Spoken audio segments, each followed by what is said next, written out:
आज बात करते हैं कि क्यों अमीर आदमी और अमीर बनते जा रहे हैं और आगे कैसे बढ़ते जा रहे हैं, और क्यों एक गरीब आदमी सारी जिंदगी जी तोड़ मेहनत करने के बाद, पैसा जोड़ने के बाद भी गरीब रह जाता है। इस चीज को समझने के लिए हम एक ग्राफ की हेल्प लेते हैं। हमेशा जब भी हमें फाइनेंशियल स्टेबिलिटी या स्ट्रेटेजी सीखनी होती है तो हम उसे एक ग्राफ में डिवाइड करते हैं, जिसे कहते हैं सबसे ऊपर होती है जो टॉप लाइन, बीच में होती है बॉटम लाइन और नीचे होती है डाउन लाइन। टॉप लाइन वो हो गए जो इंडिया के मोस्ट रिचेस्ट वेल्थिएस्ट पर्सन है। बॉटम लाइन इनको शीट करती है जो मिडिल क्लास फैमिलीज होती है, और बिलो लाइन इनको करती है जो बीपीएल के अंडर में आते हैं, जिन्हें हम डाउन लाइन भी कहते हैं, जिन्हें हम कहते हैं कि हमारे देश की सबसे गरीब जो संख्या है उसको हम डाउन लाइन में लिखते हैं। अब एक एग्जांपल समझने की कोशिश करते हैं कि ऐसा क्या हो रहा है कि ये जो अप लाइन है, जो टॉप लाइन है, ये टॉप पर ही अपने आप को मेंटेन करी हुई है, और ये जो मिडिल लाइन और बॉटम लाइन है ये सारी जिंदगी जी तोड़ मेहनत करने के बाद भी कभी भी टॉप लाइन में क्यों नहीं मिल पाते हैं। इसके पीछे सिर्फ और सिर्फ एक चीज का फर्क है, वो है मेंटालिटी। टॉप लाइन हमेशा ये देखती है कि मैं क्या अफोर्ड कर सकता हूँ, यही बाकी दोनों लाइन जो है वो ये देखते हैं हमेशा कि मैं क्या बाय कर सकता हूँ। एक एग्जांपल और लेके समझते हैं कि बाय और अफोर्ड में फर्क क्या है। अब एक शाहरुख खान जी की बात करते हैं।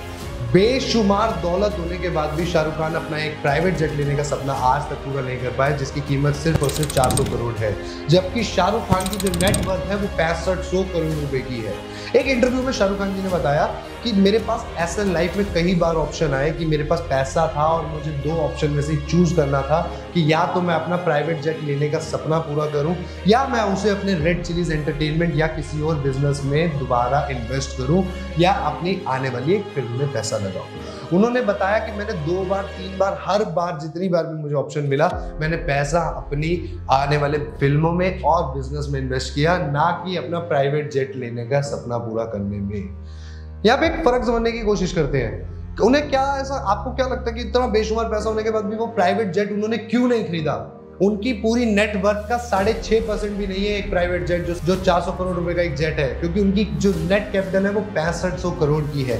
यहीं पर अगर हम बाकी दोनों बॉटम लाइन और डाउन लाइन की बात करते हैं, मात्र 30,000 रुपए की नौकरी लगने का वो आदमी 10,000 रुपए की डाउन पेमेंट देके 6,000 रुपए महीने की किस्त बनवा के आईफोन लेके आ जाता है मिनट से पहले। आज की डेट में मैक्सिमम यही देखते हैं कि यही कर रहे हैं जो बॉटम लाइन है और डाउन लाइन है।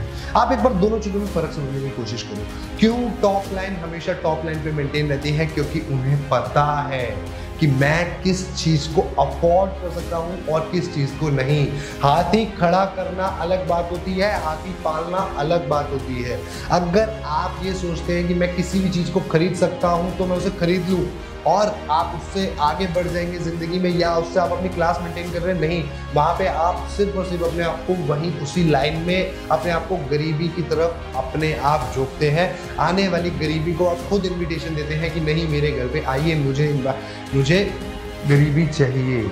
आपको ये देखना है कि अगर आप कोई भी चीज़ खरीद सकते हो, इसका मतलब ये नहीं है कि आप उसे अफोर्ड भी कर सकते हो। यहीं पे शाहरुख खान जी ने क्या करा, 10 करोड़ रुपए की रोल्स रॉयस ले ली, लेकिन अपना 400 करोड़ का सपना अभी अधूरा छोड़ दिया, क्योंकि उन्हें पता है अगर जो मेरा पैसा घूम रहा है वो और पैसा नहीं बनाता जाएगा तो मैं कहीं ना कहीं गरीबी की तरफ जाना शुरू कर दूंगा।